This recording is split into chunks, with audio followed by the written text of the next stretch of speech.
কমতে শুরু করেছে কলকাতা নাইট রাইডার্সের আধিপত্য। তিলে তিলে যে সুবিশাল সাম্রাজ্য গড়ে তুলেছিল শাহরুখ খান, সেটাই যেন আজ পতনের মুখে। গত এক যুগে যে লজ্জার মুখোমুখি কখনোই হতে হয়নি পশ্চিমবঙ্গের এই ফ্র্যাঞ্চাইজিটিকে, সেটি এখন ভাবিয়ে তুলেছে টিম ম্যানেজমেন্টকে। তিনবারের আইপিএল চ্যাম্পিয়নদের আজ থাকতে হচ্ছে লজ্জায় মাথা নত করে।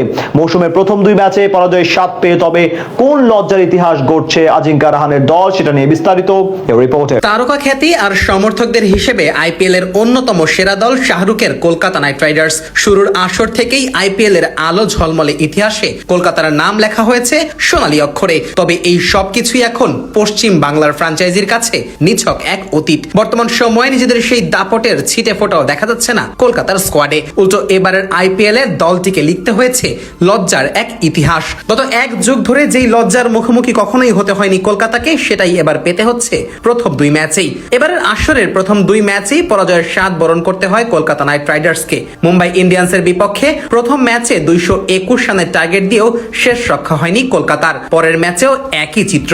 সানরাইজার্স হায়দ্রাবাদের বিপক্ষে বোলাররা রান খরচ করেছে দু হাত ভরে। ফলাফল দ্বিতীয় ম্যাচেও পেতে হয়েছে লজ্জার পরাজয়। আর এই দুই ম্যাচ হেরেই লজ্জার এক ইতিহাসও গড়েছে কলকাতা। 2012 সালের পর থেকে এই প্রথমবারের মতো আসরের প্রথম দুই ম্যাচে পরাজয়ের স্বাদ পেতে হয়েছে কলকাতাকে। অর্থাৎ প্রায় এক যুগ পর এমন লজ্জায় পড়তে হয়েছে শাহরুখের দলকে। অথচ কলকাতার গল্পটা এমন নাও হতে পারত, লিখতে পারত অনন্য ইতিহাসও। 2024 আইপিএল এর শিরোপা জেতা কলকাতা নাইট রাইডার্স গত আসর শেষ করেছে টেবিলের অষ্টম অবস্থানে থেকে। এমন ব্যর্থতার জেরে এবারের আসরে নিজেদের স্কোয়াড পুরোদমে ঢেলে সাজায় শাহরুখ খানের টিম ম্যানেজমেন্ট। মিনি নিলামের আগে দলের বেশিরভাগ খেলোয়াড় ছেড়ে দিয়ে বিশেষ এক পরিকল্পনায় দল গঠন করে পশ্চিম বাংলার এই ফ্র্যাঞ্চাইজি। স্কোয়াডে নেওয়া হয় মোস্তাফিজুর রহমান, মাথিসা পাথিরানার মতো বোলারদের। সেই সাথে ভারতীয় বোলার হিসেবে হর্ষিত রানা, আকাশদীপ সিং এর মতো পেসাররা তো আছেনই। আর স্পিনার হিসেবে সুনীল নারিন, বরুণ চক্রবর্তীকে পাওয়া কলকাতার স্বপ্ন দেখছিল শিরোপা জেতার। কিন্তু সবকিছুই যেন শেষ হয়ে গেছে এক নিমিষেই।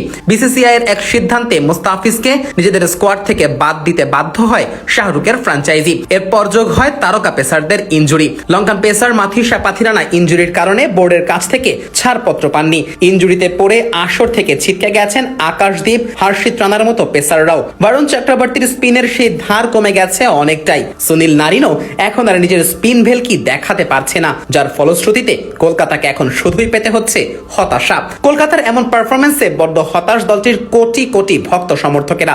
যদিও দলের এমন পরিস্থিতিতে তারা দলটির টিম ম্যানেজমেন্টকেই দায়ী করছে। মুস্তাফিজকে বাদ দেওয়ার হতাশা থেকে যেন তারা কোনোভাবেই বের হতে পারছে না। তার উপর আবার মুস্তাফিজের পরিবর্তে মুজারাবানির অন্তর্ভুক্তিও কোনোভাবেই মেনে নিতে পারছে না ফ্র্যাঞ্চাইজিটির সমর্থকেরা।